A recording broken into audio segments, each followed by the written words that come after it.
أعوذ بالله من الشيطان الرجيم بسم الله الرحمن الرحيم ولا تحسبن الذين قتلوا في سبيل الله أمواتا بل أحياء عند ربهم يرزقون فرحين بما آتاهم الله من فضله ويستبشرون بالذين لم يلحقوا بهم من خلفهم ألا خوف عليهم ولا هم يحزنون يستبشرون بنعمة من الله وفضل وأن الله لا يضيع أجر المؤمنين الذين استجابوا لله والرسول من بعد ما أصابهم القرح للذين أحسنوا منهم واتقوا أجر عظيم الذين قال لهم الناس إن الناس قد جمعوا لكم فاخشوهم إن الناس قد جمعوا لكم فاخشوهم فزادهم إيمانا وقالوا حسبنا الله ونعم الوكيل.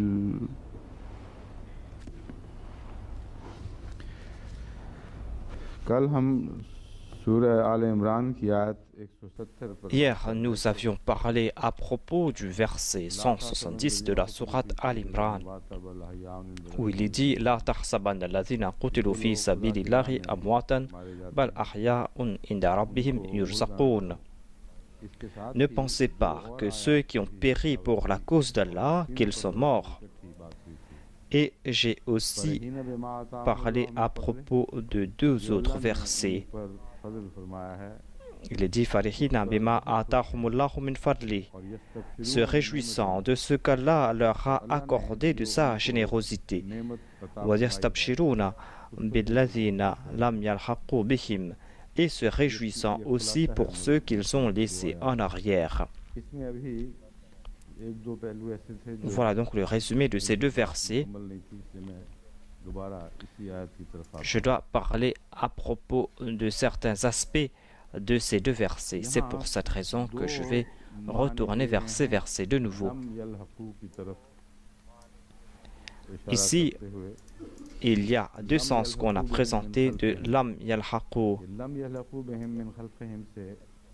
Lam yalhaqu bihim min khalfihim. Quel est le sens de cela? Qui sont ces khalfihim? La majorité des exégètes disent que ce sont ces compagnons qui ne sont pas tombés en martyrs. Lam yalhaqu bihim signifie qu'ils n'ont pas encore rencontré ces martyrs, ces compagnons qui ont ressenti cette joie et qui vont recevoir ces faveurs. Selon eux, lam yalhaqu signifie ces compagnons pour qui le martyr est destiné mais qui ne sont pas encore tombés en martyr. Il y a d'autres exégètes qui disent que cela concerne tous ceux qui sont restés en arrière. Et le Muslim Maud a accepté ce point de vue. Et c'est lui qui a expliqué cela, comme je l'ai dit la dernière fois. Et il y a un autre aspect que je n'ai pas encore évoqué. Il y a les deux termes, lam et lamma, qui font du futur le passé, et il y a aussi le sens de négation. Il y a ce verset qu'on connaît très bien dans notre Jamaat. Wa akharina minhum lamma yalhaqu bihim. On a utilisé la préposition lamma. Yalhaqu signifie le futur, mudari'a. Lamma fait du futur le passé. Et lam fait aussi du mudari'a le passé en expliquant une négation. Mais il y a une différence ici. Lorsqu'on utilise lamma, il y a cette continuation dans le passé. c'est-à-dire que cela continue jusqu'à présent. Cela concerne le passé et jusqu'au présent. L'homme concerne, quant à lui, le passé. Et il n'y a pas cette question de continuation. On peut accepter cela, mais lorsqu'on utilise l'âme, il n'y a pas cette continuation. Par exemple, dans ce même verset, si on lit cela en disant que lamma yalhaqu bihim, ce sera comme le verset wa akharina minhum lamma yalhaqu bihim. Le sens sera qu'ils ne se sont pas encore joints à nous jusqu'à présent. Il y a cette possibilité qu'ils ne sont pas encore venus jusqu'à présent, mais demain peut-être qu'ils vont venir se joindre à eux. Al-Lamma est utilisé dans le passé et il y a cette négation, mais il y a aussi cette continuation. Mais ici, le Saint-Coran a utilisé Lam Yalhaqu, c'est-à-dire qu'ils ne les ont pas encore rencontrés. Cela ne veut pas dire qu'ils vont certainement les rencontrer ou qu'ils ne les ont pas rencontrés aujourd'hui, mais qu'ils vont les rencontrer demain. Ces exégètes qui pensent qu'il y a ici une généralité qui a été énoncée, c'est-à-dire que cela concerne aussi les martyrs qui vont venir après, mais les autres aussi. Moi aussi, je pense que c'est la même chose. J'ai le même point de vue. Et comme j'ai déjà cité le deuxième calife, cela concerne ces faveurs qui seront accordées au peuple grâce à ces martyrs. Cela ne concerne pas uniquement ceux qui vont tomber en martyrs après. Tout le peuple va profiter de ces faveurs, génération après génération. Le Saint-Coran a évoqué ici une généralité et on ne peut pas limiter ces faveurs du Saint-Coran à quelques personnes, sinon on va limiter les faveurs du Saint-Coran. Voilà ce que nous présente ce verset, c'est-à-dire toutes ces personnes qui sont restées en arrière après ces martyrs recevront de bonnes nouvelles de leur part et ils sont contents de ce qu'Allah leur a accordé ou leur accordera.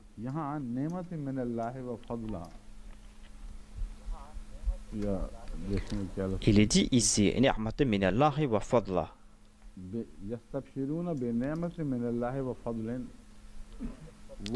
Il est dit, yastabshiruna bi ni'matin min Allahi wa fadlin, se réjouissant de ce qu'Allah leur a accordé de sa générosité.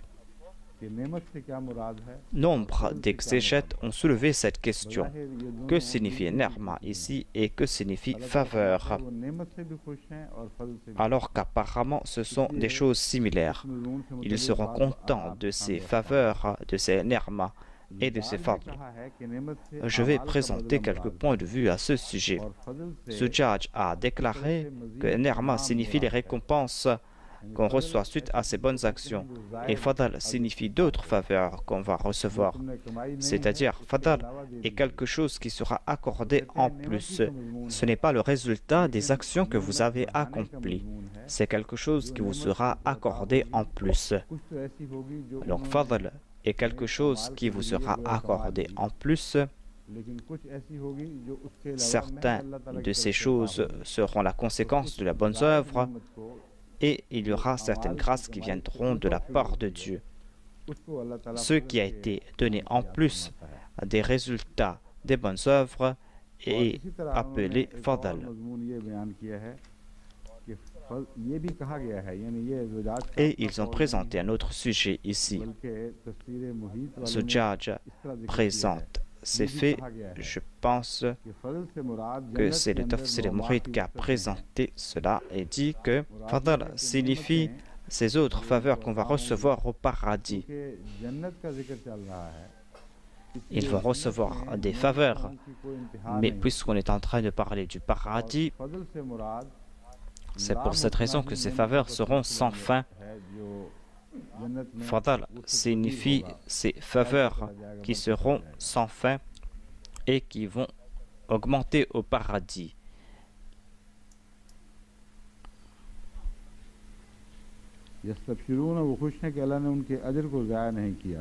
Ensuite, il est dit, Yastabshiruna, ils seront contents parce qu'Allah ne va pas réduire à néant leurs bonnes œuvres. Il ne veut pas réduire à néant leurs récompenses. Ce sens est étrange. Allah n'a jamais réduit à néant les récompenses des croyants. C'est pour cette raison que certains exégètes présentent ce qu'ils ont en tête, mais cela ne veut pas dire qu'on doit tout accepter. Ces exégètes sont comme ces saints personnages qu'on a rencontrés en cours de route, qu'on n'est pas obligé de suivre. Ces exégètes présentent des points positifs, mais des fois, ils nous présentent d'autres faits que nous ne sommes pas obligés d'accepter.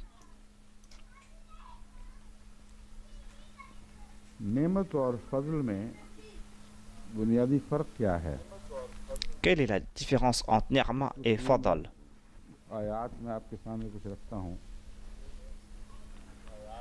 Je vais vous présenter quelques versets à ce sujet.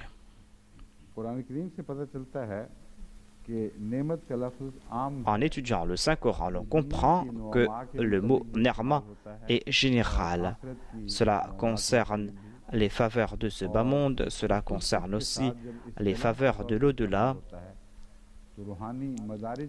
Et lorsqu'on utilise Ni'ma au sens idiomatique, cela signifie les faveurs spirituelles, les degrés spirituels.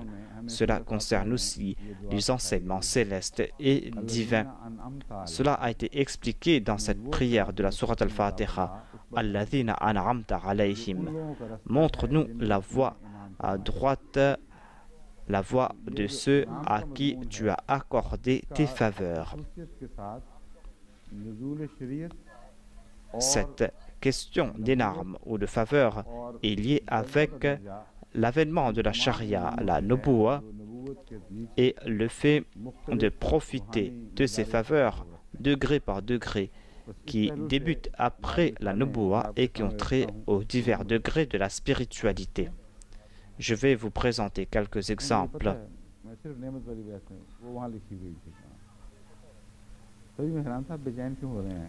Je vais parler à propos du terme Ni'ma ici.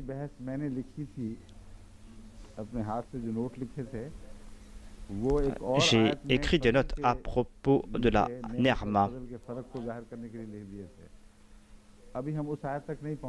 Et je voulais expliquer la différence entre Ni'ma et Fadl. Nous n'avons pas encore parlé à propos de ce verset. Donc, il voulait me faire comprendre que peut-être qu'on n'est pas encore en train d'arriver sur ce verset. Mais en tout cas, on va parler sur la Ni'ma. Et je vais vous présenter les notes que j'ai préparées à ce sujet.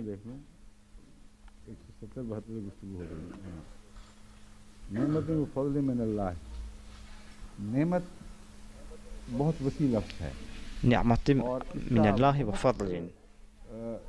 Ni'ma a un sens très large et cela concerne la charia. Par exemple, le Saint-Coran a évoqué le parachèvement des faveurs de Dieu en évoquant la nubuwa, c'est-à-dire le comble de la Ni'ma. Le comble de la Ni'ma, c'est la nubuwa qui arrive à la perfection. Il y a plusieurs versets à ce sujet.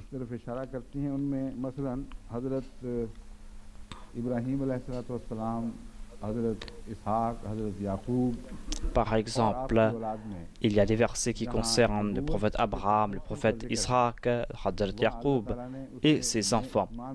On a évoqué la continuation de la nubuwa et Allah a considéré cela comme une faveur qui a été parachevée.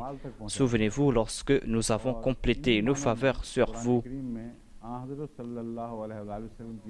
et c'est en ce sens que le Saint-Coran a évoqué le Saint-Prophète et sa nubuwa en disant Al-Yawma akmaltu lakum dinakum wa atmamtu alaykum ni'mati wa raditu lakum al-Islam dina. Ici, on a utilisé deux termes, akmal et itmam. Que signifie akmal ni'ma et itmam ni'ma?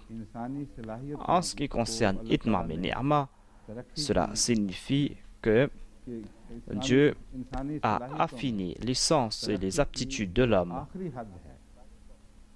et les a fait progresser jusqu'à son dernier stade.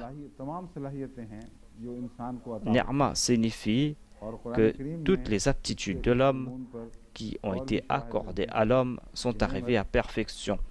Et le Saint-Coran a présenté des témoignages à ce sujet, à savoir que Ni'ma signifie les aptitudes qui ont été accordées à l'homme. La naboua signifie que ces aptitudes de l'homme sont arrivées à la perfection, après lequel il ne peut y avoir d'autres progrès. On appelle cela itmam ni'ma.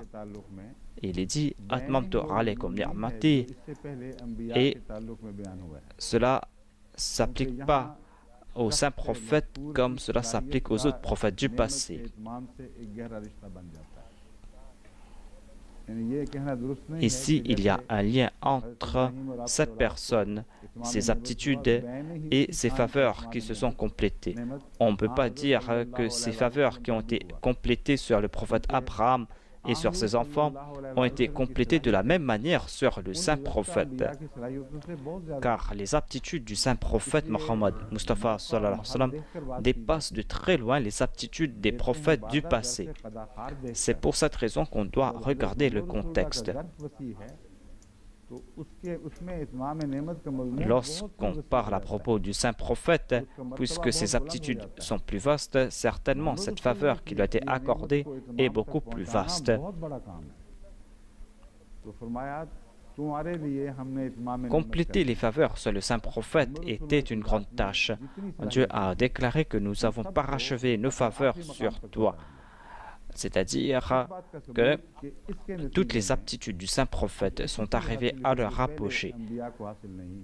Pour nous faire comprendre que le saint prophète a reçu quelque chose que les autres prophètes n'ont pas reçu, Allah a déclaré Akmaltu lakum dinakum.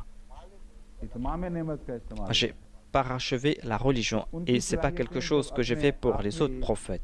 J'ai parachevé mes faveurs, certes, mais je n'ai pas parachevé la religion pour eux. Lorsque leurs aptitudes sont arrivées à leur apogée, la religion n'était pas encore complète ou n'a pas été encore parachevée. Mais j'ai parachevé la religion par l'entremise du saint prophète. Dieu a à la fois parachevé la religion et les faveurs par l'entremise du saint prophète. Al-yawma akmaltu lakum dinakum wa atmamtu alaykum ni'mati wa raditu lakum al-islam dina. Aujourd'hui, nous avons parachevé notre charia. Cette charia parfaite a trait aux aptitudes parfaites du saint prophète et de ses faveurs prophètes. Et aucun prophète n'avait cette aptitude. C'est pour cette raison que nous avons parachevé les faveurs du saint prophète et cette religion. Et c'est la dernière religion. Ici, on évoque la perfection de cette religion. Puisqu'on est arrivé à la perfection, on ne peut pas dépasser la perfection. Ce verset prouve aussi la khatamiyya du saint prophète. Pourquoi est-ce qu'il est le dernier prophète de loi? Pourquoi est-ce qu'il est le dernier chef des prophètes? Celui qui viendra devra certainement être son serviteur. Ici, cela concerne deux points, après lesquels on va prendre cette décision. Il y a d'abord cette personne qui peut faire des progrès. Ensuite, sa religion ne doit pas encore être parfaite. Ici, on trouve la réponse à ces deux points. La religion du saint prophète Mohammed, paix soit sur lui, est arrivé à perfection. C'est pour cette raison qu'après cela, il n'y aura pas de nouvelle charia. Et il n'est pas question non plus de prophète indépendant, même s'il vient dans cette religion, car les faveurs ont été complétées sur le saint prophète. Toute faveur qu'on va recevoir après sera reçue en étant asservie au saint prophète. C'est en liant ces deux choses qu'on comprend ce sujet, à savoir que le saint prophète est le dernier prophète. Il est dernier dans ce sens, à savoir qu'après lui, il n'y aura pas d'autres prophètes indépendants ou de nouvelles charia qui sera indépendant de lui. Et c'est ainsi qu'il est Khatam. Le sens de Khatam est perfection.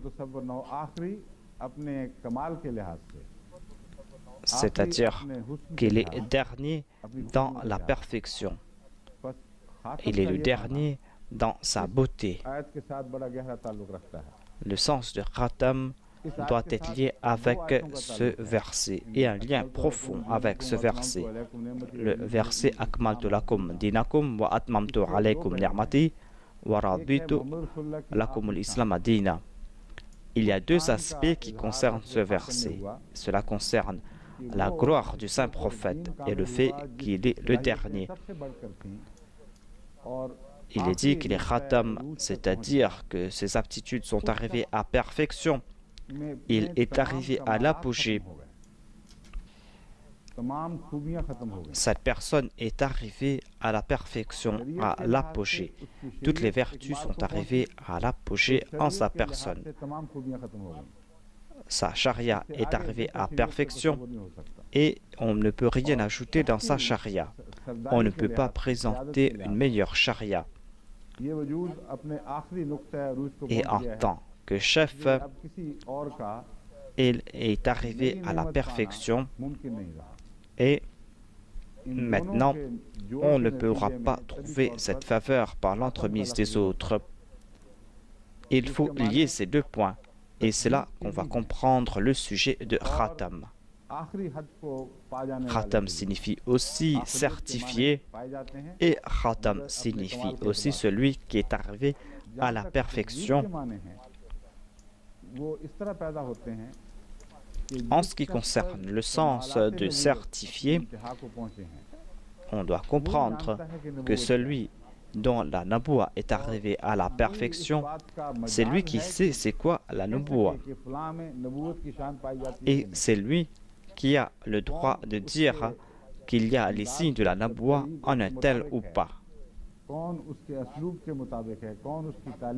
Et c'est quelqu'un qui a le droit de dire qui possède ces qualités, qui est proche de ses enseignements. On va reconnaître la naboua grâce au saint prophète, lui qui est le Khatam. Il est celui qui est arrivé à la perfection de la naboua. Quant à celui qui va le suivre et qui sera sous le saint prophète, même s'il est sous le saint prophète et qu'il n'agit pas à l'encontre de ce qu'a dit le saint prophète, un tampon peut laisser plusieurs types d'impressions. Des fois, il n'y a pas d'impression. Mais si l'impression est contraire à ce tampon, eh bien, cette impression est fausse. Cette impression n'est pas le reflet du tampon. On a vu les signes des prophètes dans tous les envoyés de Dieu. Mais ils ne possèdent pas toutes les qualités que possédait le saint prophète, sallallahu alayhi wa sallam. Ces qualités étaient moindres que les qualités du saint prophète, mais n'étaient pas contraires à l'impression du saint prophète Mohammed Mustafa, sallallahu alayhi wa sallam. Si on reconnaît le saint prophète, on reconnaît tous les prophètes. Le prophète qui présente des qualités contraires aux qualités du saint prophète est certainement un menteur. Si les autres prophètes n'ont pas arrivé à perfection, c'est qu'ils n'avaient pas la possibilité de le faire. Mais on ne peut pas dire que ces prophètes sont des menteurs. Ces prophètes portent le sceau du saint prophète Mohammed Mustafa sallallahu alayhi wa sallam et ils ont marché sur la même voie du saint prophète, paix soit lui. on doit se demander si les autres aussi pourront profiter de ce sceau. Je dois dire ici en passant qu'on peut aussi présenter un autre point concernant ce verset afin de vous faire comprendre le sens du terme inam. Je vais expliquer cela davantage. Certaines personnes ont lancé cette propagande que le saint prophète Mohammed Mustafa sallallahu alayhi wa sallam est le sceau. C'est une propagande qu'ont lancé ces temps-ci les mollahs qui parlent l'anglais dans les régions anglophones. On a fait cela aux États-Unis, au Royaume-Uni, afin que l'on comprenne que les mollahs ne parlent pas aussi l'anglais et qu'ils peuvent faire comprendre cela aux autres. Ils disent que lorsqu'on place un sceau, on place le sceau à la fin, afin de certifier quelque chose. Et lorsqu'on place un sceau sur une enveloppe, on ne peut pas enlever ce sceau. Ce qui a été mis à l'intérieur est à l'intérieur. Et qu'on a déjà fait sortir ce qu'on devait faire sortir. Ce point est arrivé à la perfection. Et celui qui voudra ajouter quelque chose à l'intérieur de cette enveloppe sera un menteur. Et celui qui essaiera d'en faire sortir quelque chose sera aussi un menteur. Après avoir expliqué cela, ils disent que le saint prophète Mohammed lui est le Khatam an-Nabiyyin. Et cela a été prouvé parce que le saint prophète a porté le sceau sur tous les prophètes. Personne ne pourra entrer parmi les prophètes ou en sortir. On doit accepter cela, c'est vrai, et j'accepte cela. Mais je dois ajouter que le sceau, lorsqu'il agit, on le place au-dessus de l'enveloppe. Le sceau se trouve à l'extérieur de l'enveloppe. Il y a ce prophète qui a porté ses faveurs et qui est sorti. Tous les autres prophètes sont à l'intérieur de cette enveloppe.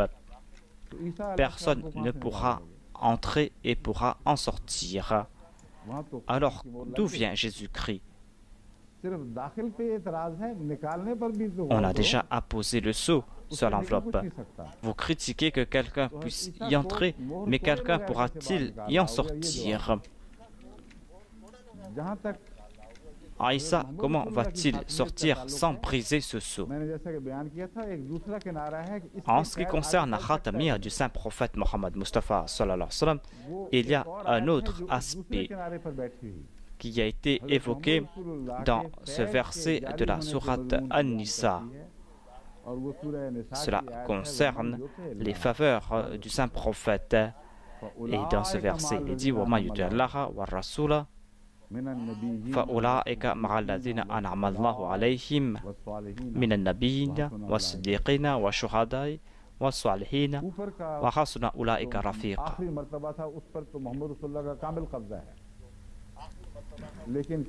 Le saint prophète Mohammed lui est arrivé à la perfection, à l'apogée. Mais lorsqu'il est arrivé à la perfection, cela veut-il dire que maintenant il a limité ses faveurs à sa propre personne et qu'il n'y aura pas d'autres faveurs et qui ne seront pas accordées aux autres? Cela est tout à fait faux. Ce prophète est un prophète qui accorde des faveurs. Et vous devez lier ce sujet avec le sujet précédent et vous allez comprendre un autre point. Il a apposé son sceau sur les autres prophètes. Personne ne pourra sortir de ces prophètes ou entrer parmi ces prophètes. On a donc fermé les portes des faveurs. Tous ces prophètes sont venus apporter des faveurs. Les prophètes ne viennent pas pour apporter des malédictions. On ne va pas se réjouir qu'en fin de compte, on a pu se libérer de ces malheurs. Tous les prophètes viennent et apportent des faveurs. Et la ni'ma la plus élevée, c'est la naboua. Le Saint-Coran a annoncé que nous avons fermé toutes les portes de ces faveurs. Et il est dit que personne ne pourra apporter ses faveurs.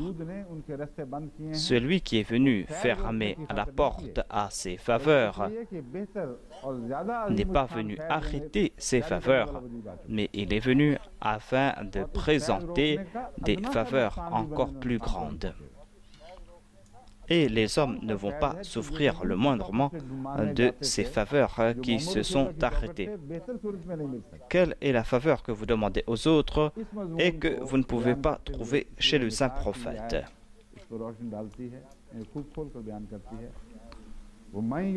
Ce verset de la sourate An-Nisa nous explique cela en disant Ici, on ne trouve pas mention des prophètes au pluriel. Lorsqu'on a parlé à propos de la foi, on a parlé de la foi en tous les prophètes. Maintenant, il est question d'obéissance au saint prophète uniquement. Il est dit Ici, on est en train de faire cette annonce révolutionnaire. Il faut faire preuve d'obéissance envers Allah et envers le saint prophète. Il n'est pas question d'être obéissant envers Moïse, envers Jésus, envers Abraham. Obéissance envers eux est arrivée à sa fin. Vous devez obéir uniquement à ce prophète. Il est dit il est dit que toute personne qui obéira à Allah et à ce prophète, les portes des faveurs ne seront pas fermées pour cette personne. Au contraire, ces portes vont s'ouvrir davantage. Ce n'est pas la peine d'obéir à d'autres prophètes.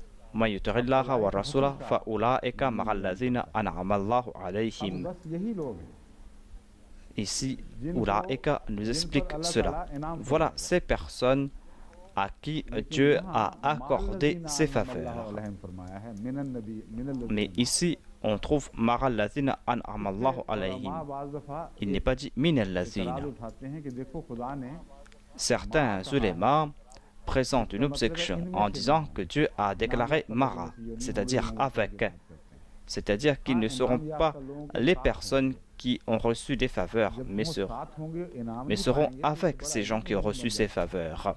S'ils seront avec ces personnes qui ont reçu ces faveurs, mais ne vont pas recevoir ces faveurs, ce sera quelque chose de très étrange. Lorsqu'on obéissait aux prophètes du passé, on recevait ces faveurs. Mais ici, si on obéit à ce prophète, on sera avec ces gens, mais ne sera pas récipiendaire de ces faveurs. Pourquoi est-ce qu'on a utilisé le terme Mara ici? Tout simplement parce que cela ne pouvait pas se faire dans le passé. Cette période est arrivée à sa fin, cela a été scellé. On va maintenant recevoir des faveurs qui vont ressembler à cela, et c'est en suivant le saint prophète qu'on va recevoir ces faveurs. Ce sont de nouvelles personnes qui vont recevoir ces faveurs. Ces prophètes seront de parmi ces personnes. Il est dit Fa'ulaika ma'allazina an'amallahu alayhim. Ils seront parmi les premières personnes qui ont reçu ces faveurs, mais ne seront pas des leurs. Parce que ceux qui seront de la Ummah du Saint-Prophète seront différents. Il est dit Minan Nabiyina. Il n'est pas dit Ma'an Nabiyina. Le Saint-Coran rejette clairement cette interprétation des ulémas concernant Mara et disent qu'ils ne seront pas des prophètes, mais seront en compagnie des prophètes. Le Saint-Coran a rejeté cela parce qu'il est dit Ma'alladina anamallahu alayhim. Ils seront parmi ceux à qui on a accordé ces faveurs dans le passé. Mais à qui? Minan Nabiyina, parmi les prophètes. Pourquoi est-ce qu'il n'y a pas répétition de Mara ici? Cela nous fait comprendre que ce que nous présentent les ulémas est tout à fait faux. Il est dit Minan Nabiyina.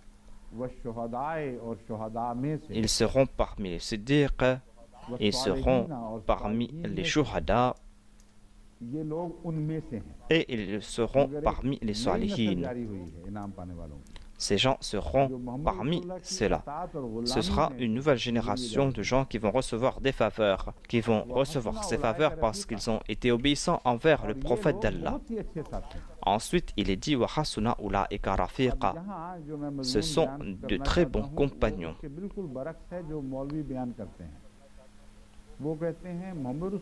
Ici, c'est le sujet contraire de ce que nous présentent les mollahs. Ils disent que les suivants du saint prophète, ceux qui vont obéir au saint prophète, ne vont pas recevoir ces faveurs, des faveurs qu'on a reçues dans le passé en suivant un autre prophète, mais ils seront avec ces gens-là. Et voilà leur statut. En disant « Hasuna ulaika rafiqa », on explique le statut du saint prophète et de ses compagnons. Ce n'est pas un compliment pour les premiers, mais pour ces gens-là. On a évoqué la compagnie des premiers. Ils seront similaires à cela. Mais puisque va débuter une nouvelle période de faveur, ils ne seront pas exactement comme ces gens-là. Quelle est la relation entre ces nouveaux et les anciens? Les mollahs disent que Hasuna ulaika rafiqa signifie que les compagnons du saint prophète seront avec les premiers. C'est là un grand compliment. C'est-à-dire qu'ils recevront ce que les autres avaient reçu, tout au plus. Mais moi je dis que ce verset veut dire autre chose. Hasuna ulaika rafiqa signifie ces personnes, ces dernières personnes. Ici, on est en train de rendre hommage aux derniers, c'est-à-dire aux suivants du saint prophète.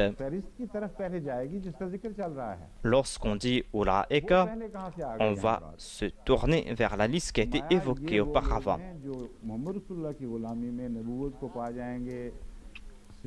Voilà les personnes qui ont reçu la naboua en suivant le saint prophète, qui ont été des siddiq, des salih et des shahids en suivant ce prophète.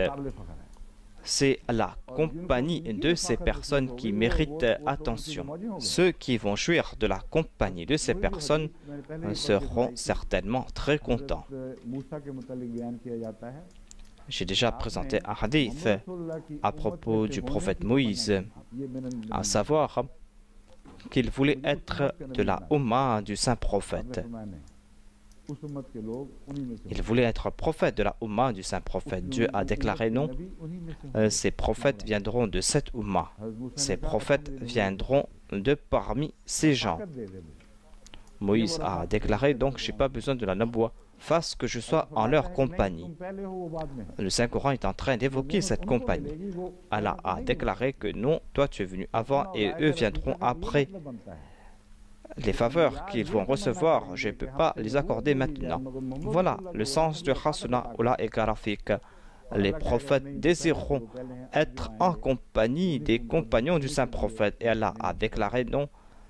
Toi, tu es venu avant et eux viendront après, et ces faveurs leur sont destinées. Nirma signifie tout d'abord les faveurs spirituelles et l'apogée et la naboua. Et l'apogée de cette naboua, c'est le saint prophète Mohammed Mustafa sallallahu alayhi wa sallam. C'est ainsi que ces faveurs ont été complétées. Et voilà le sens de Khatam, c'est-à-dire qu'après lui, ou qu'avant lui, personne n'a profité de ces faveurs. Cette faveur n'a pas atteint son apogée par l'entremise des autres. Et ces faveurs ont continué après lui. J'ai parlé cela à la lumière de la sourate An-Nisa. Et dans la sourate Al-Fatiha, on nous enseigne cette prière. Ihdina surat al-mustaqim, ô notre Seigneur, guide-nous sur le droit chemin, surat al-lazina an'amta alayhim, le chemin de ceux à qui tu as accordé tes faveurs. Puisque les serviteurs du Saint-Prophète vont prier ainsi, lorsqu'on va dire an'amta, ils ne verront pas en tête les premiers, mais auront en tête le chef, c'est-à-dire le saint prophète Mohammed Mustafa sallallahu alayhi wa sallam.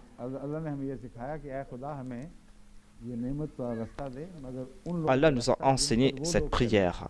On dit, ô notre Seigneur, accorde-nous cette faveur, mais accorde-nous cette faveur par l'entremise de ceux qui ont suivi le chef, c'est-à-dire le saint prophète Mohammed Mustafa sallallahu alayhi wa sallam. Et ainsi, après lui, il y a eu toute une chaîne de gens qui ont profité de ces faveurs. Ensuite, cela s'arrête avec les prophètes, le dernier prophète dans les temps. Celui qui viendra dans les temps, cela va continuer et on va continuer à prier et on va prier pour qu'on soit parmi ces gens-là. Cette caravane était complète et on va voir si on pourra entrer de cette caravane. Et ici, cette prière nous enseigne qu'on pourra être parmi ces gens-là. Si on suit la voie que les autres ont suivie et si on fait ce voyage, eh bien, fasse que nous soyons parmi ces gens-là, ô notre Seigneur. C'est le sujet de Yuturlaha ici.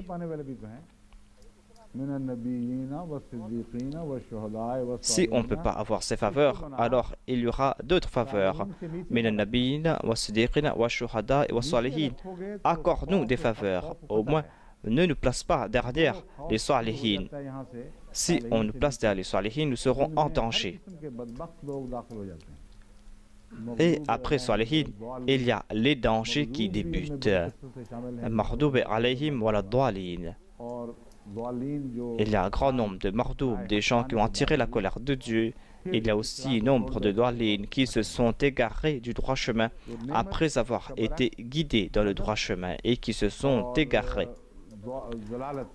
Le contraire de la nerma est la colère. Et le contraire de la nerma est l'égarement.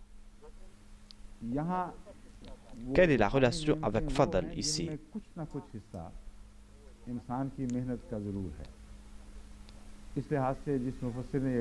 Dans ces faveurs spirituelles, il y a certains aspects des efforts de l'homme.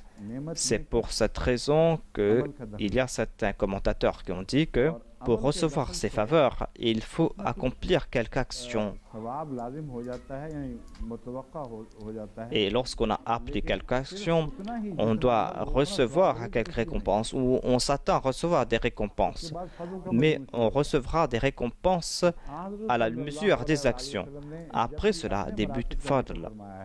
Le saint prophète Mohammed Mustafa sallallahu alayhi wa sallam, lorsqu'il a évoqué son statut, il l'a attribué à Fadl. C'est-à-dire que le fait que mes aptitudes soient arrivées à leur apogée ne suffit pas pour compléter ce sujet. Lorsqu'on ajoute la Fadl de Dieu, la munificence de Dieu, ce sujet devient sans fin.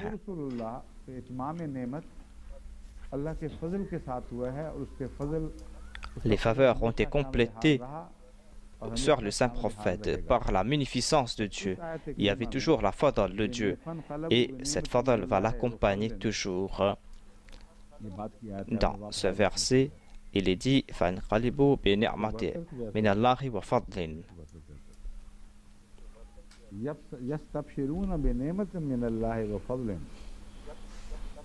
يستبشرون بنعمة من الله وفضل وأن الله لا يضيع أجر المؤمنين. Ils se réjouissent des grâces d'Allah. Yastabshiruna veut dire qu'ils se réjouissent et qu'ils ont le désir de se réjouir et qu'ils seront très contents. Il y a donc cet aspect dans Yastabshirun. Il s'attend à recevoir des grâces de Dieu. Ils ont reçu cette première grâce, c'est-à-dire le martyre. Ils désirent ces mêmes faveurs aux autres, ainsi que Fadl. Ils désirent aussi qu'ils reçoivent plus que cela.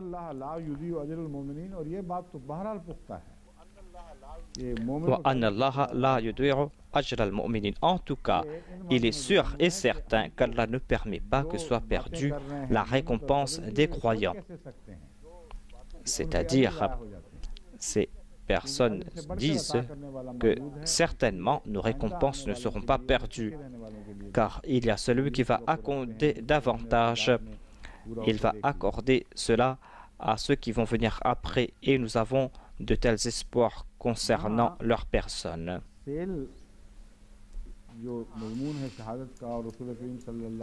Il y a celle qui a parlé à propos du martyr et des batailles du saint prophète. Je ne sais pas pourquoi est-ce qu'il a présenté un point qui est un grand hommage au saint prophète.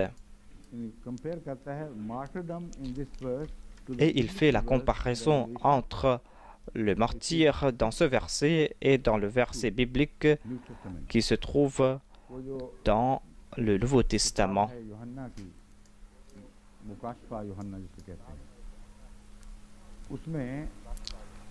Je pense que c'est un passage de Jean.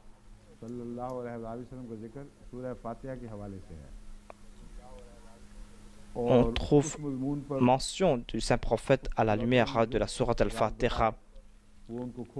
Et on a évoqué certains faits dans les livres d'Apocalypse du Nouveau Testament.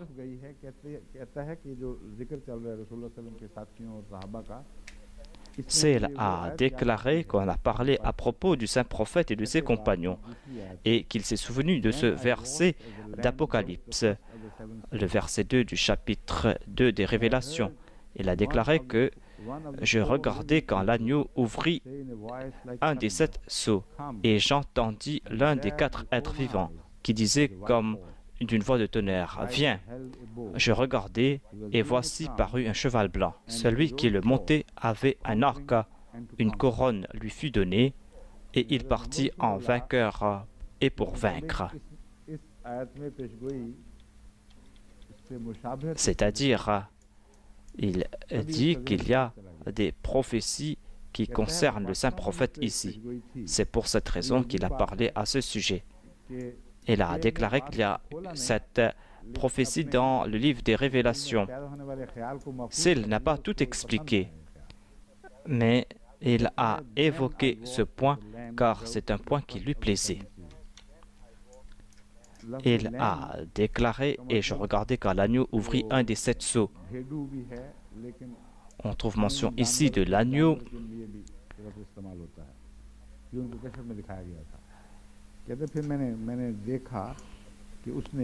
C'est ce qu'il avait vu dans ses visions. Et il a déclaré que cet agneau a ouvert 7 sceaux. Lorsqu'il a ouvert le premier sceau,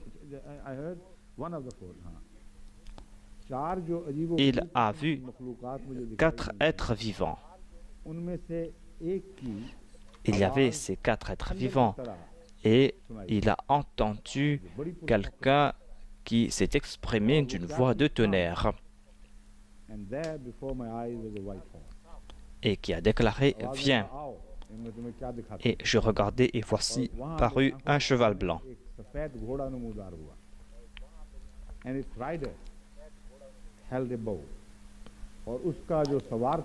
Celui qui le montait avait un arc.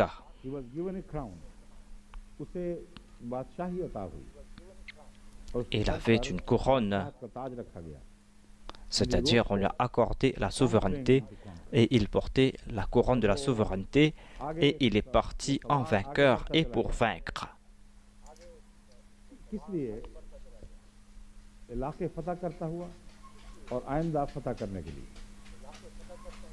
Pour vaincre et pour conquérir les terres, c'est-à-dire à l'époque du saint prophète Mohammed Mustafa sallallahu alayhi wa sallam, il y a eu des victoires qui ont continué. Celle a présenté un point positif ici en évoquant ce verset des Révélations et qui a trait au saint prophète. Maintenant, nous allons écouter M. Mir Ahmad Ali. Après avoir écouté de très bonnes paroles, je ne veux pas parler à ce sujet, mais je suis contraint de le faire. Il déclare que ce verset établit sans aucun doute la mortalité de ceux qui ont donné leur vie pour la cause de Dieu. Et ensuite il dit, le commentateur Ahmadi n'a rien dit à propos de ce verset sans présenter d'interprétation, car le sens est trop évident et n'a pas besoin d'interprétation. Mais je crois que j'ai déjà parlé à ce propos, j'ai déjà cité cette référence et je voulais vous dire où est-ce qu'il avait parlé à ce propos. Il a parlé à ce propos en commentant sur les versets 157 à 172, il avait présenté un seul titre et il a déclaré qu'ici, on a fait la distinction entre les véridiques et les menteurs. On a fait la distinction entre les hypocrites et les croyants. Cela s'est passé au cours de la bataille d'Uhud. Donc, en passant, il a parlé à propos des Ahmadis. Maintenant débute le sujet de shirk de polythéisme. J'ai dit que de leur mullah, le Moulvi Farman, a déclaré pourquoi objecter que nous demandons ou nous implorons ces martyrs ou ces âmes pieuses qui nous ont laissés. Car le Saint-Coran a prouvé qu'ils sont vivants et qu'ils sont parmi nous et qu'ils parlent avec nous. Ahmad Alias évoquait ce sujet en déclarant que l'âme de ceux qui sont morts existe et peuvent communiquer avec nous et on peut communiquer avec eux et on peut établir leur identité sans aucun doute.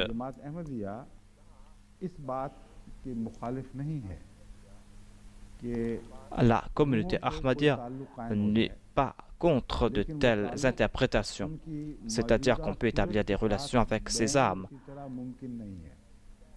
Mais on ne peut pas établir cette relation avec ces âmes exactement comme ils le disent.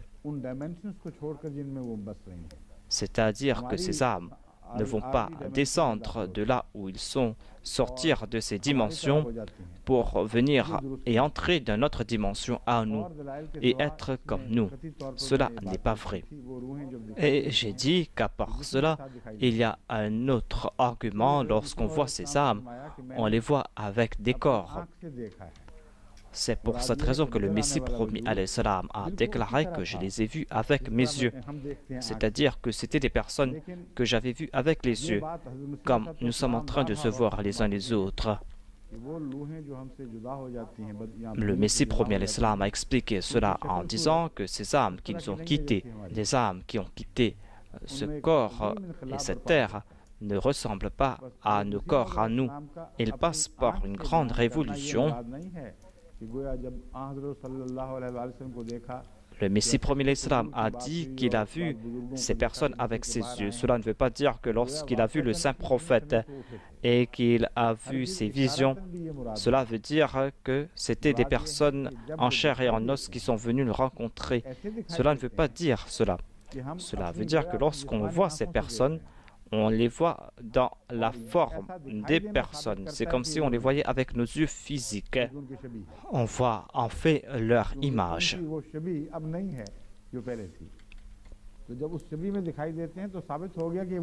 Leur image n'est pas le même que leur image du passé. Puisqu'on voit leur image, cela veut dire que ce ne sont pas ces personnes qu'on voit. Je suis en train d'expliquer cela afin que les Ahmadis puissent comprendre ces écrits du Messie promis à l'Islam et pour qu'il n'y ait pas de malentendu à ce sujet. Voilà ce que nous explique le Messie promis à l'Islam. Je ne suis pas en train de parler de M. Mir ici. M. Mir a parlé à propos des expériences parapsychologiques et il croit qu'on peut appeler les âmes et accepte cela et veut nous faire comprendre cela.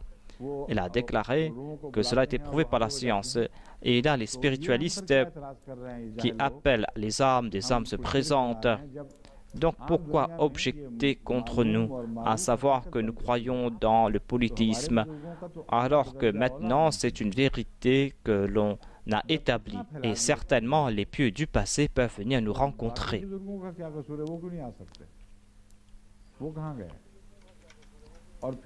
Si les autres peuvent venir nous rencontrer, pourquoi ceux-là ne peuvent pas venir nous rencontrer? Et pourquoi est-ce qu'il n'explique pas son expérience à lui? Pourquoi est-ce qu'il ne dit pas qu'il a parlé avec Hazrat Imam Hussein ou avec Hazrat Imam Ali? Il n'a pas évoqué cela. Lorsque le Messie premier est en train de présenter ses faits, il le fait à la lumière de ses expériences. Il explique cela clairement. Donc ce sont des oui-dire. Et il se tourne vers les spiritualistes de l'époque.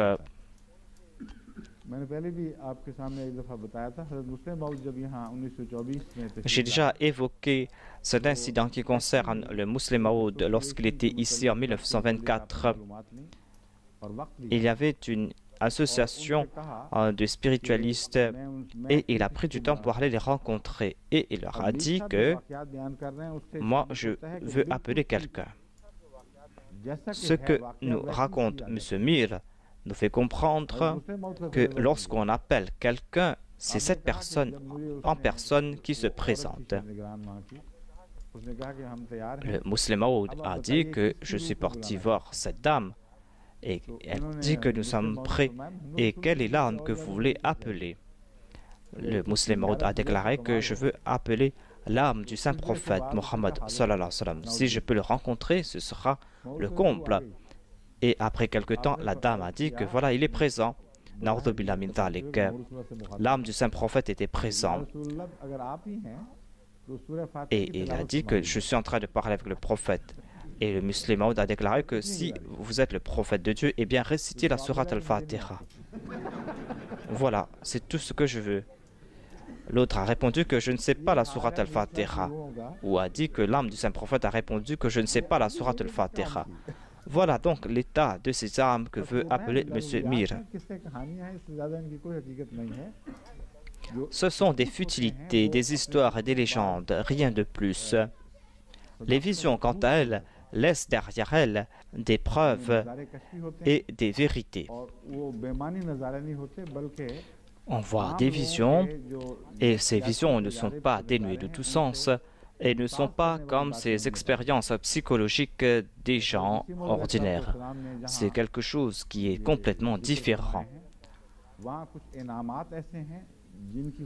Lorsque le Messie premier a évoqué cela, il a évoqué ces faveurs que Dieu lui a offertes. Et ces faveurs, nous sommes en train d'en profiter aujourd'hui. Ces expériences sont accompagnées des faits réels et des preuves. Et cela ne veut pas dire que vous devez accepter ce que nous avons vu. Tout d'abord, on doit se demander, est-ce qu'on a vu la même image, nous et vous? Si vous décrivez à la police la personne que vous avez vue et que les autres aussi se présentent pour décrire cette personne, eh bien, nous allons voir différentes images de cette personne selon les déclarations des uns et des autres. Et on ne sera pas capable de reconnaître cette personne. On doit réfléchir à ce sujet en faisant preuve de justesse. On rencontre les âmes, certes, mais par d'autres moyens, des moyens que nous ne pouvons pas comprendre. Et lorsque nous établissons ce lien, ces âmes ne quittent pas la place où elles sont destinées à être. Elles sont toujours là-bas. Dieu établit cette relation entre ces deux êtres à travers ces moyens.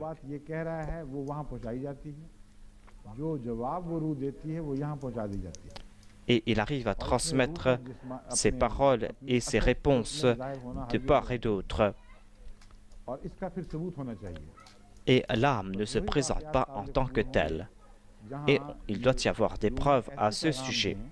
On va accepter ces événements lorsque ces âmes vont transmettre des informations que la personne ne sait pas, des informations qui seront prouvées vraies après. On trouve mention de cela dans certains ouvrages de parapsychologie, que l'âme a dit quelque chose et ce fut une vérité. J'ai fait des recherches à ce sujet et cela concerne une partie de la nature humaine, de cette voix qui est en détresse, de la voix de ces personnes qui se trouvent en danger. Allah leur fait entendre cette voix. C'est là une faveur de Dieu. Cela n'est pas impossible, car le Messie promis alayhi salam a expliqué cela dans son ouvrage Haqiqatul Wahi, à savoir qu'il y a des révélations, des visions qui viennent de la part de Dieu. Mais cela ne veut pas dire que seuls les pieux peuvent recevoir ces révélations. Dieu démontre cette grâce à ces personnes. Et cela tombe aussi sur des personnes qui sont là pour être des témoins, que c'était des vérités. Les gens sont prêts à accepter les paroles de tous, sauf des pieux. On a fait de grandes recherches dans le domaine de la parapsychologie.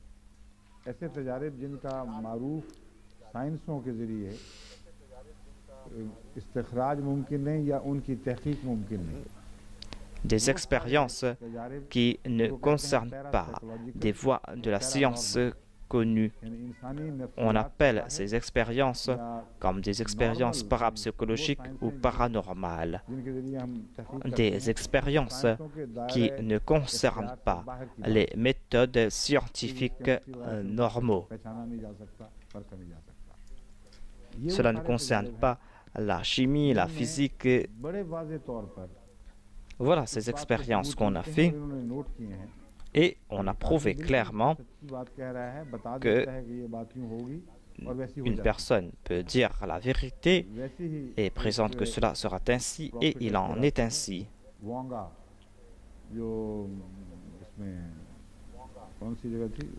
Et il y a un certain Wonga, je crois de la Bulgarie. Il y avait cette femme qui est vivante jusqu'à présent. J'en ai parlé à l'ambassadeur de ce pays et je lui ai dit que je veux rencontrer cette dame et je veux connaître ses expériences. Elle m'a dit que selon notre gouvernement, on se rencontre dans un endroit contrôlé et on n'encourage pas les gens à venir rencontrer cette dame. Si vous voulez rencontrer cette personne, je vais faire des efforts pour vous faciliter la tâche. Je lui ai dit que je n'ai pas besoin de contrôle, je veux lui parler ouvertement. Vous ne pouvez pas limiter le nombre de mes questions, sinon ce ne sera pas intéressant pour moi. Donc il y a de telles personnes qui sont vivantes et les scientifiques ont fait des recherches à ce sujet et disent que ces personnes ont dit que des âmes sont apparues et m'ont informé à propos de tel ou tel point, ou que Dieu lui a informé à propos d'un sujet qui s'est accompli. Cela n'est pas impossible et cela concerne ce sujet, à savoir que Dieu veut faire comprendre à l'homme qu'il accorde des faveurs et qu'il y a d'autres personnes qui peuvent recevoir quelque chose en exemple, afin que lorsqu'on dit que cela est impossible, les gens de ce bas monde puissent parler en faveur des pieux et dire que cela n'est pas impossible et que nous avons fait de telles expériences nous-mêmes.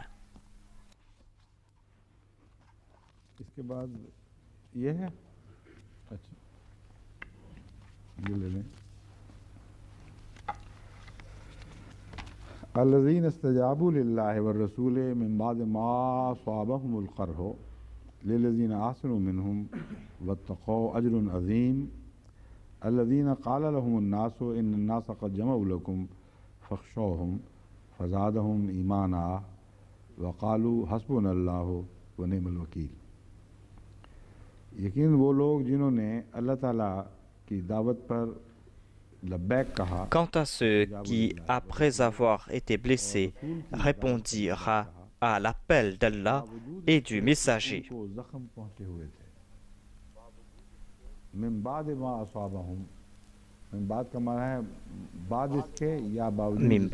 aswabahum al-qarha.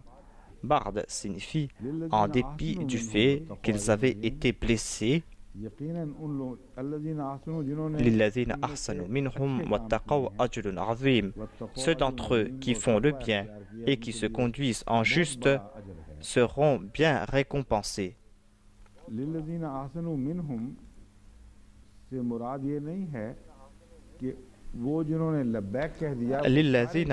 minhum ne signifie pas que tous qui ont répondu à l'appel ne sont pas pieux, ne sont pas justes.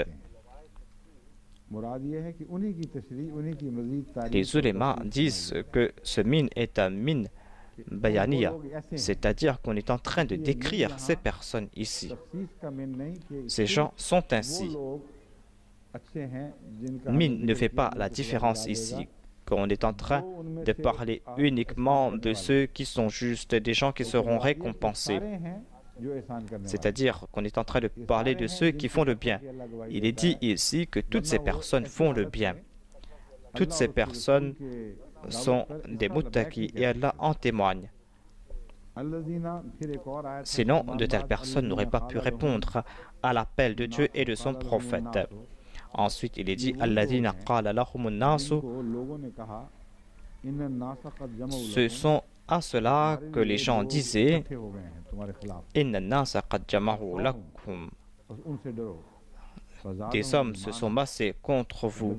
Craignez-les donc. Mais cela n'a fait qu'accroître leur foi. Wa qalu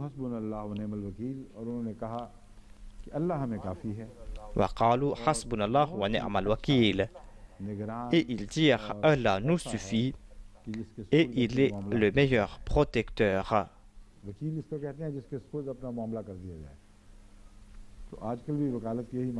Wakil est celui à qui on confie la charge de ses affaires. Voilà le sens de wakala aujourd'hui. C'était les versets 173 et 174 de la sourate Al-Imran.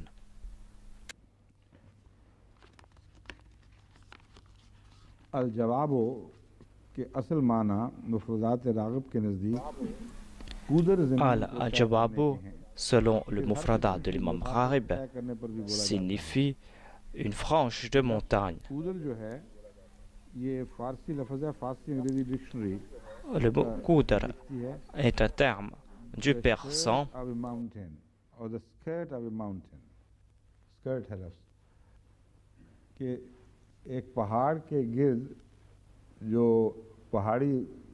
Cela concerne les chaînes montagneuses qui entourent une montagne.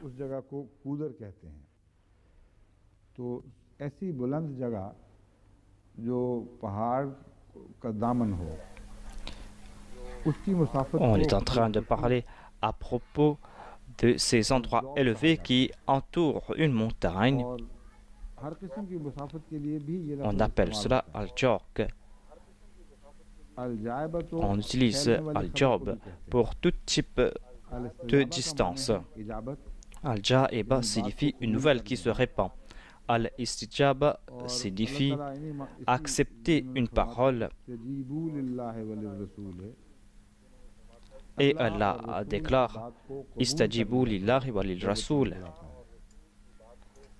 Acceptez la parole de Dieu et du prophète lorsqu'il vous appelle. Quelle est la relation entre cela et l'infinitif Job? Accepter quelque chose qu'on est enclin d'accepter n'est pas qualifié d'istijaba.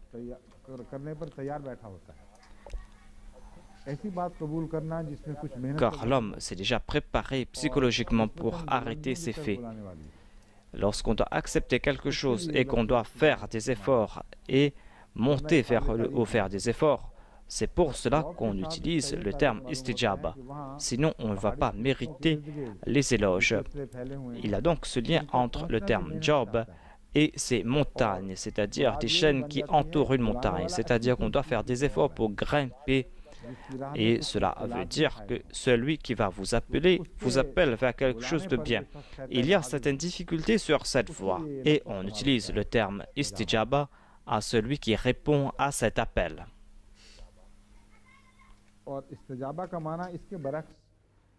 L'autre face de istijaba, c'est à l'exaucement de la prière. D'une part, l'homme répond à l'appel, et d'autre part, Dieu répond à ses prières et exauce ses prières, accepte ce qu'il lui demande.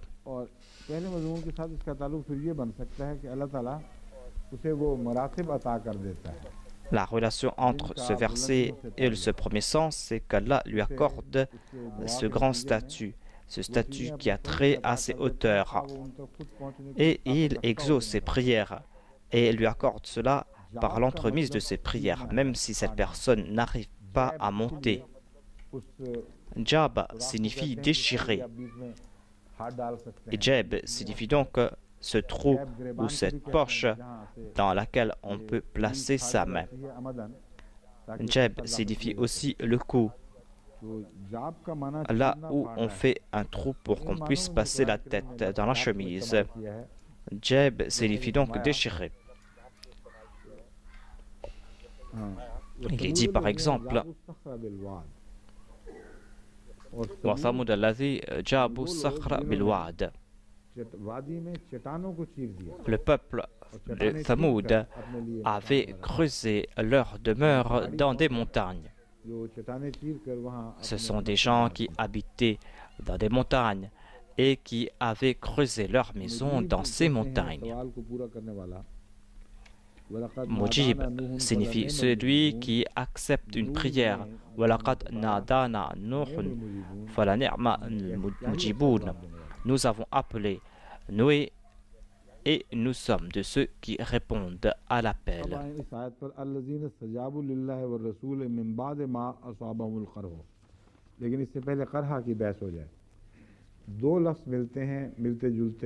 Avant cela, je vais expliquer qarha. Il y a qarh et qurh qui se ressemblent. Qarh signifie une blessure externe, une blessure que l'on a sur le corps, et qurhun signifie une blessure interne, qui est le résultat de la blessure externe et qui peut frapper le cœur. On utilise le terme blessure pour les blessures internes et externes. La langue arabe est une langue très subtile, c'est une langue révélée. C'est pour cette raison qu'il y a ces distinctions extraordinaires. Qarh signifie la blessure externe et qurhun signifie cette souffrance que l'on ressent intérieurement. Cela signifie toutes ces blessures que l'on ressent, ce qui a trait au cœur et aux sentiments. Si ces blessures perdurent, on va appeler cela qurhun. Cela a été expliqué dans un verset où il est dit « In yamsaskum qarhun faqad masal qawm qarhun » Si vous avez été blessé, qad masal qawm qarhun, ce peuple aussi, vos ennemis aussi ont souffert. Ensuite, il y a le mot irshawhum. Khashia signifie tout d'abord une crainte, une peur. Cela signifie aussi danger.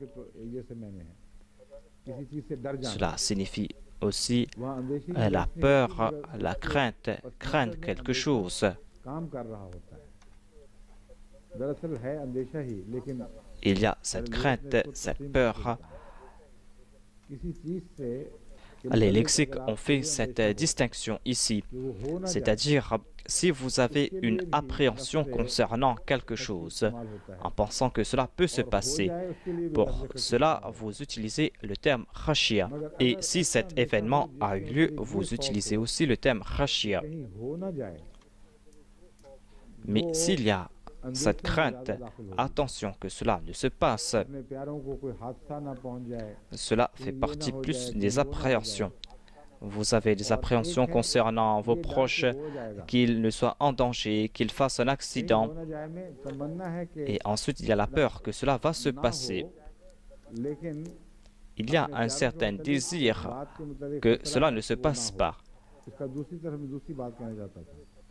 vous avez la peur que cela ne se passe, mais je veux évoquer un autre point à ce sujet. Il y a donc le fait d'avoir un désir que cela se passe, mais que cela ne va pas arriver. C'est le contraire de ces appréhensions. Il y a aussi des appréhensions concernant sa propre personne. L'on a peur que quelqu'un ne nuit à sa personne. Les lexiques arabes ont fait cette distinction entre ces deux types de peur. On appelle cela la peur, et il cite d'autres exemples pour cela. Le Saint-Coran nous présente un verset à ce sujet, un verset qui a été cité par Allama Raghib. Wa inna minha lama yahbitu min khashyatillah. Parmi eux, il y a ceux qui, par crainte de Dieu, par peur de Dieu, tombent sur terre.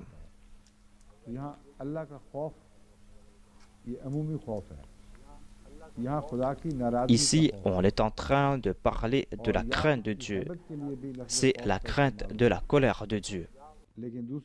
On utilise aussi le terme khawf pour la crainte qu'inspire Dieu. Ensuite, il cite ce verset où il est dit « Farashina ay yurhiqahuma tughyanan wa kufra » et nous craignons qu'il ne leur causât des ennuis à ceux deux-là, c'est-à-dire à ces deux parents, qu'il ne leur causât des ennuis par sa rébellion et par sa mécréance. Tughyan signifie rébellion et désobéissance, et kufran signifie mécréance. Nous ne craignons qu'il ne leur causât des ennuis par sa rébellion et par sa mécréance. Ensuite, il y a ce verset de la sourate Taha, « Inni khashitu an taqula farraqta bayna bani Israël wa lam tarqub qawli » Ici, on est en train de parler à propos de l'excuse présentée par Aaron à Moïse. Il déclare que je craignais que tu ne dises que tu as occasionné une division parmi les enfants d'Israël, c'est-à-dire que j'ai été trop sévère et que le peuple s'est rebellé. Et je n'avais pas d'autre option. Et j'avais peur que si je leur mettais de la pression, eh bien, ils t'auraient abandonné toi et m'auraient abandonné moi aussi. C'est pour cette raison que j'attendais ton retour afin que tu t'occupes d'eux. En tout cas, voilà le sens du mot khashia. Il y a aussi le mot hasbuna qui concerne hisab. Hasbuna signifie que cela nous suffit. Le Saint-Coran a utilisé le terme hasab à plusieurs reprises. Cela signifie aussi faire des comptes, faire une estimation. Et pour cela, on utilise le mot hasab. Hasibun wa kafa bina hasibin signifie celui qui demande des comptes.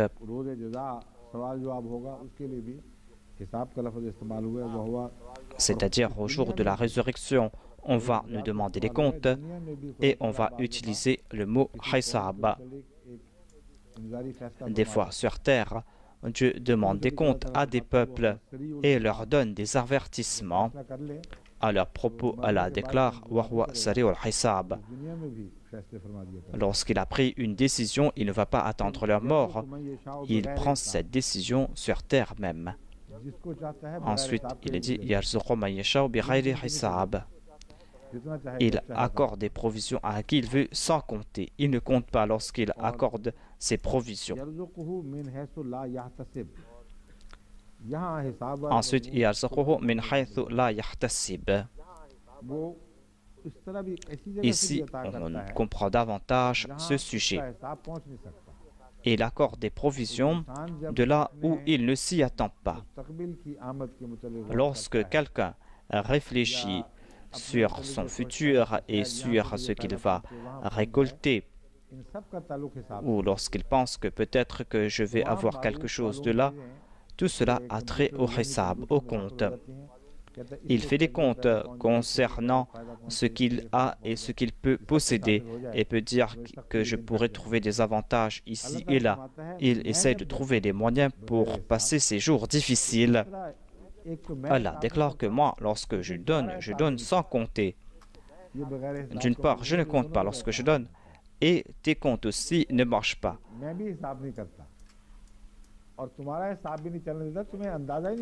C'est-à-dire, Dieu lui aussi ne fait pas des comptes et vos comptes aussi ne vont pas marcher.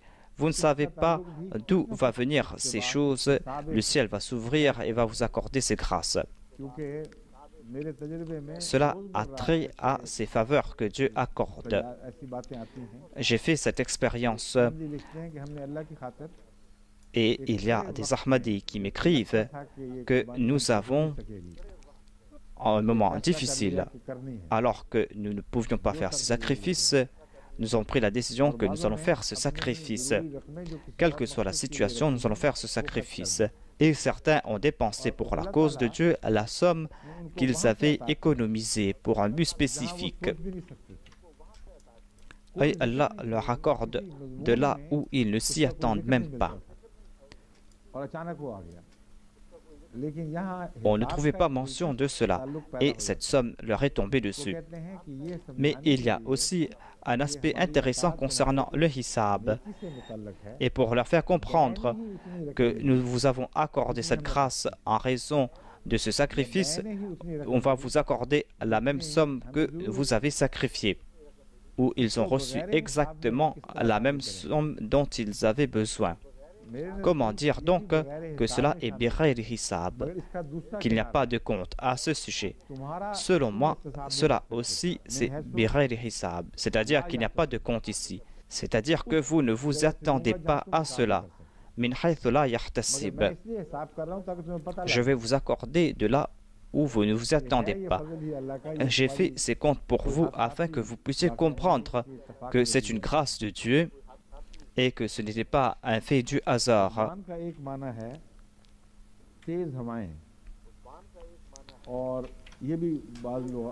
Khusban signifie des vents violents. Cela a été évoqué dans certains lexiques. Khusban signifie aussi le froid qui frappe du ciel.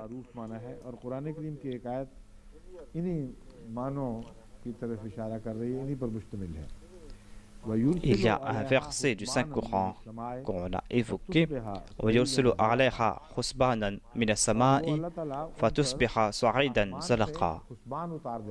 Allah fait descendre ses khusban du ciel. Lorsqu'il veut châtier quelqu'un, il détruit les champs de ceux qui étaient prêts à récolter leurs champs. Il y a cette khusban qui descend du ciel. Et d'un seul coup, tous les efforts qu'ils ont faits au cours d'un an est complètement réduit à néant. Cela a trait en fait au jour de la résurrection.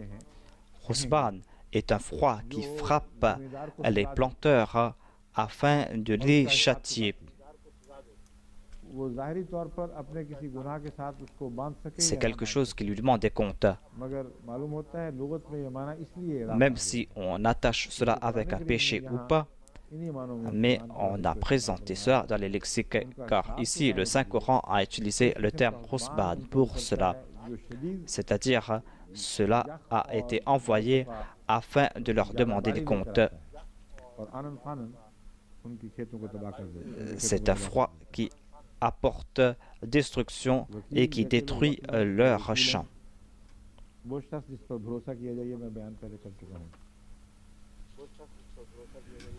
Wakil est la personne en qui on a confiance. Maintenant, on va parler à propos du contexte de la révélation de ce verset.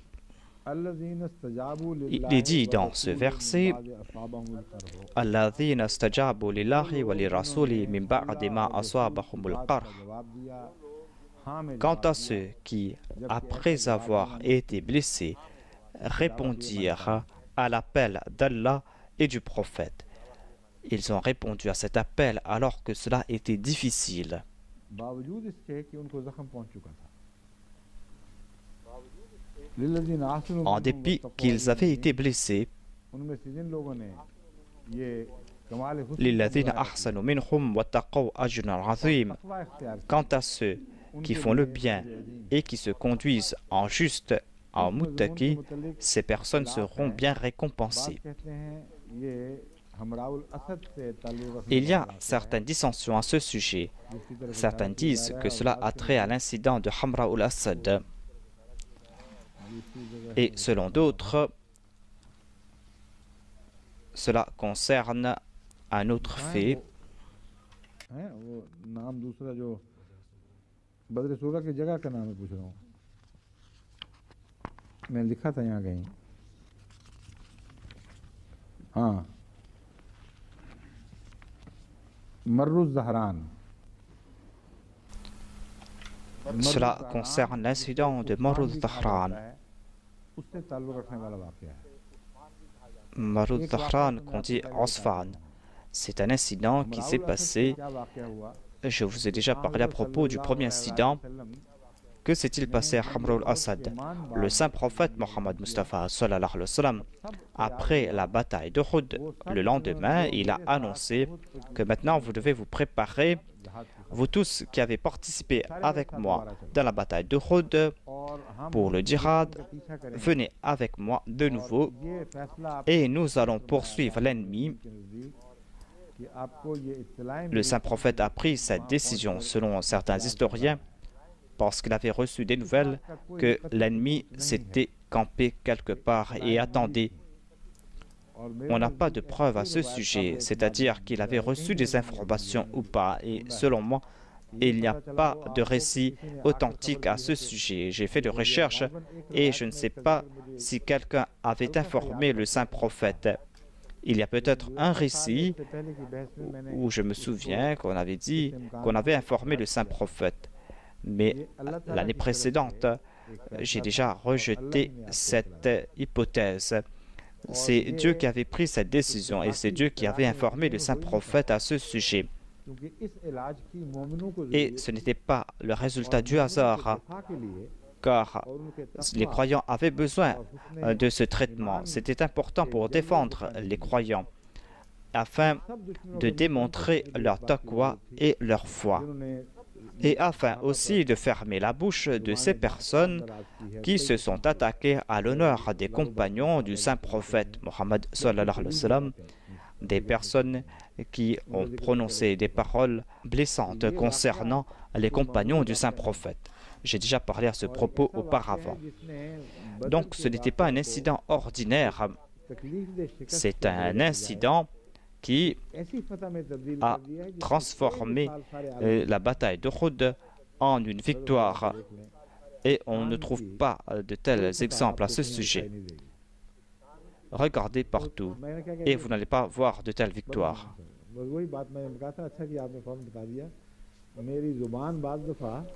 Encore une fois, j'ai commis un lapsus ici. Il y a ma langue qui parle d'elle-même des fois. Quand je montais à cheval quand j'étais enfant, ma jument me menait dans une autre direction tout le temps. C'est une faiblesse de ma langue.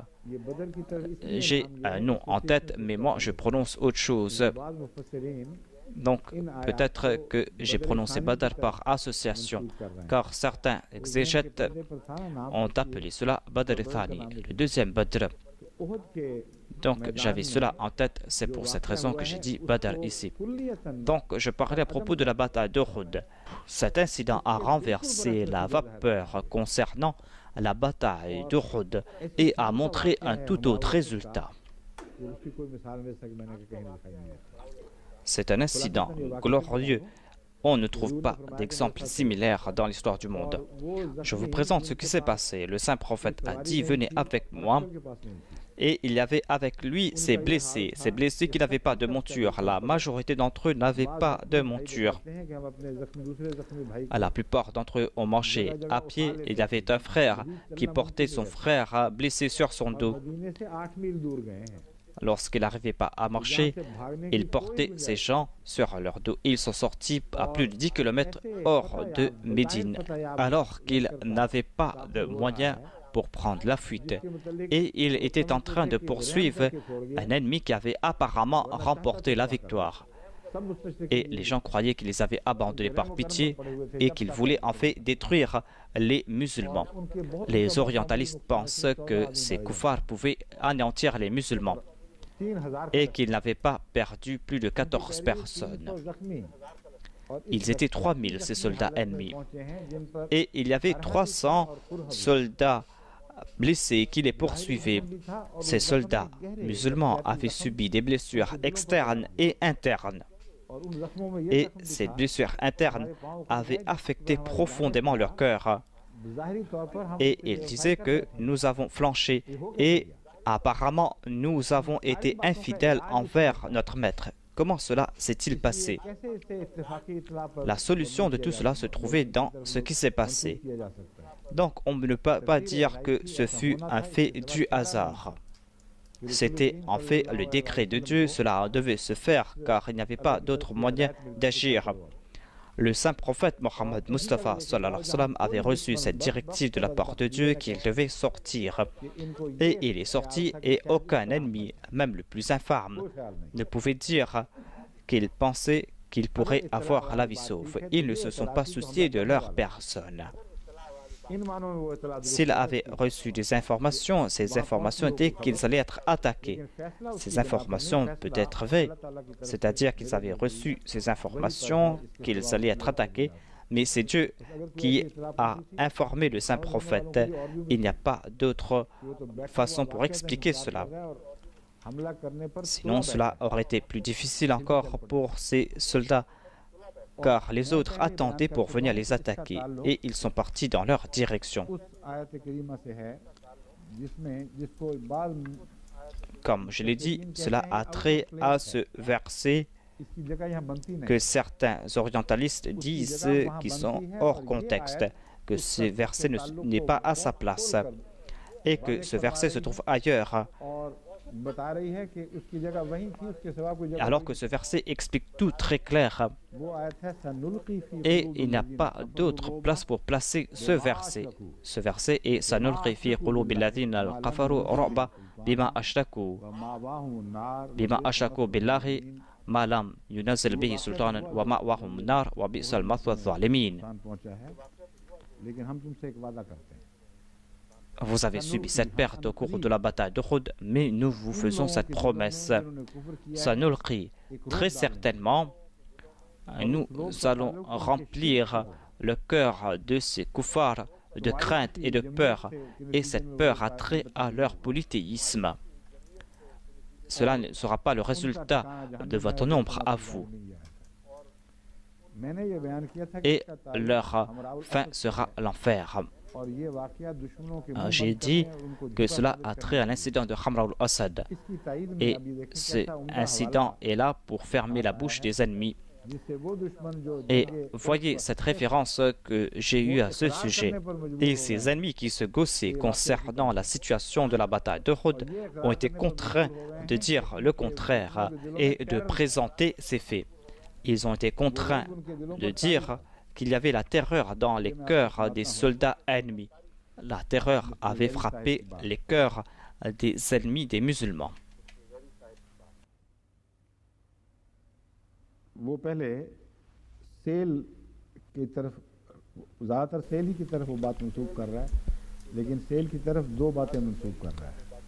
Je pense qu'on a attribué cela à Sel.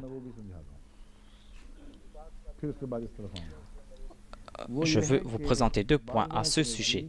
Et après cela, je vais présenter le premier point.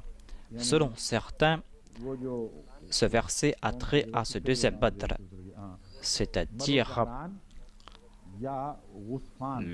cet incident qui s'est passé à Mad Zahran ou à Ghusfan. Abu Sufyan se trouvait là-bas, c'est-à-dire avant l'incident de Hamra al-Assad. Avant de quitter le champ de bataille d'Uhud, Abu Sufyan a déclaré que nous sommes en train de partir, mais nous allons retourner afin de vous châtier. Et cette fois-ci, on va se rencontrer sur le champ de bataille de Badr et on va se venger là-bas, pour se venger de la défaite de Badr. Ils ont dit que nous allons nous venger et nous avons fait quelque chose ici, mais nous allons nous venger sur le champ de bataille de Badr et nous allons nous rencontrer là-bas. Et nous allons venir l'année prochaine. Et l'année. Ensuite, le saint prophète Mohammed Mustafa sallallahu alayhi wa sallam et ses compagnons sont sortis sur le champ de bataille à Badr. Abu Sufyan n'est pas venu. Pourquoi n'est-il pas venu? Parce que ce verset qui concernait la terreur qui allait frapper leur cœur a agi en résultat de ce qui s'était passé à Uhud. Et Allah a déclaré que cela ne va pas passer une seule fois, mais cela va se passer à 2 reprises. Au cours de ce deuxième Badr, le saint prophète Mohammed Mustafa sallallahu alayhi wa sallam a lui-même déclaré que ce fut la crainte de Dieu qui a frappé les cœurs de l'ennemi. Il y a eu donc cet incident 1 an après. Je vais expliquer cela après. Et Sayl, l'orientaliste, a parlé à ce sujet. Il déclare que ce verset concerne l'incident de Hamra al-Asad et ne concerne pas l'incident de Asfaran. Il dit que selon certains, cela concerne l'incident d'Asfaran. Et Sayl déclare que je pense que cela concerne l'incident d'Asfaran. On va parler à ce sujet. M. Weri déclare: lorsque Mohammed a reçu les informations qu'après la bataille d'Uhud, l'ennemi voulait retourner vers Médine, il a appelé tous ceux qui étaient avec eux au cours de la bataille et ils sont sortis pour rencontrer l'ennemi à Hamra al-Asad, qui se trouve à plus de 10 km de la ville.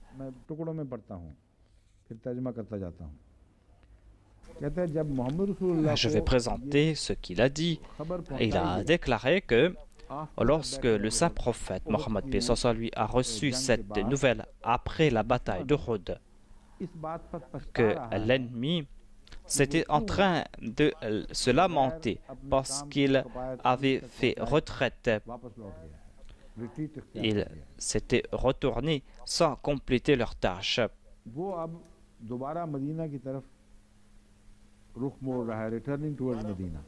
Il voulait partir de nouveau dans la direction de Médine. Et c'est là que le saint prophète Mohammed lui a réuni les gens autour de lui. Il a réuni les gens qui étaient autour de lui. Et il a réuni ceux qui étaient avec lui dans la bataille, c'est-à-dire ceux qui lui ont été fidèles au cours de la bataille d'Uhud.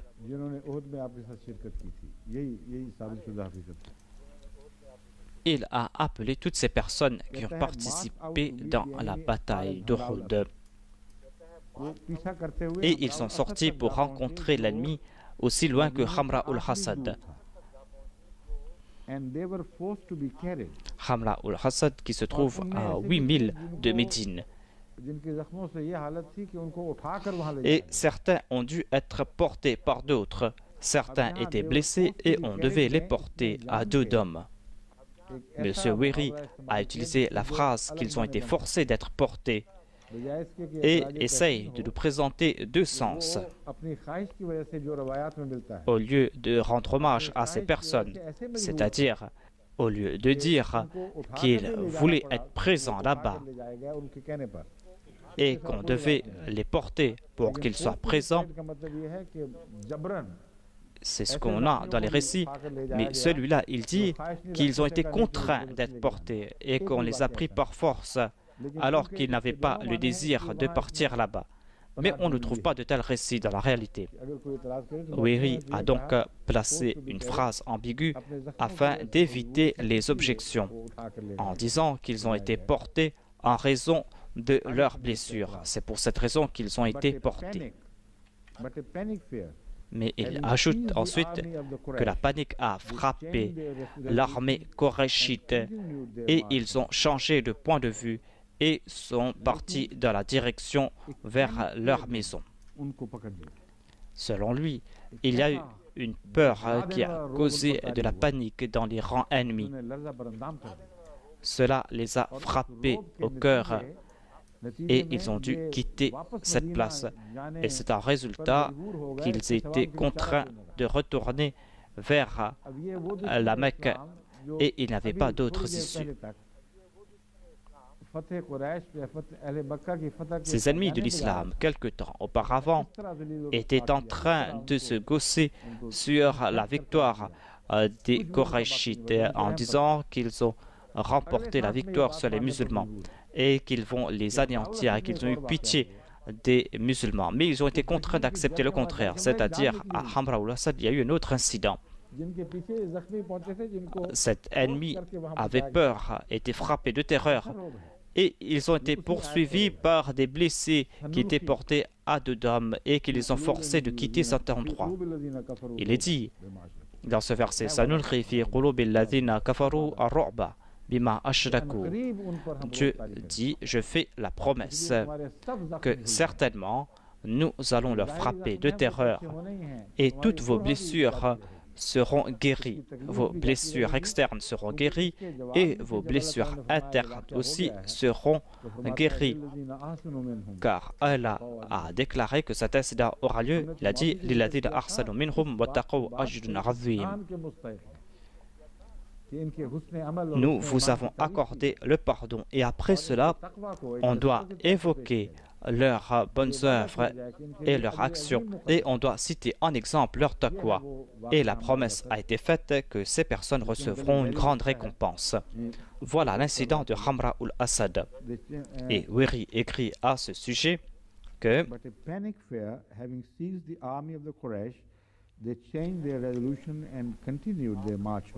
l'armée koraïchite a été prise de panique et ils sont partis dans la direction de leur maison. Et Mohammed avait reçu des informations à ce sujet et lui, il est retourné à Médine.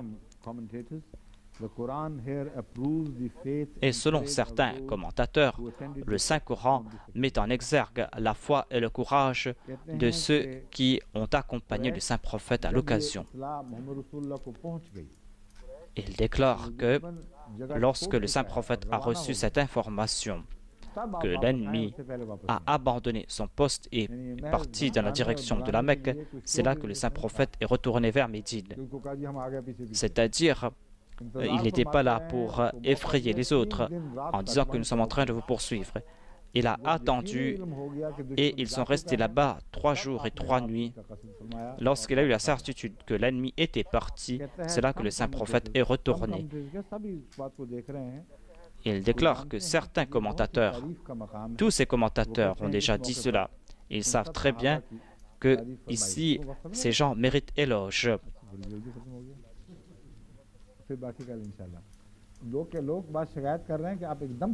Les gens disent qu'on arrête l'émission soudainement. Mais en fait, c'est moi qui m'arrête soudainement dans ma phrase parce que vous me dites de m'arrêter. Et ces gens disent que vous continuez à parler quand même et je dois cesser de parler et de terminer ma phrase graduellement, de parler graduellement comme on doit le faire et dire que voilà, la dars est terminée et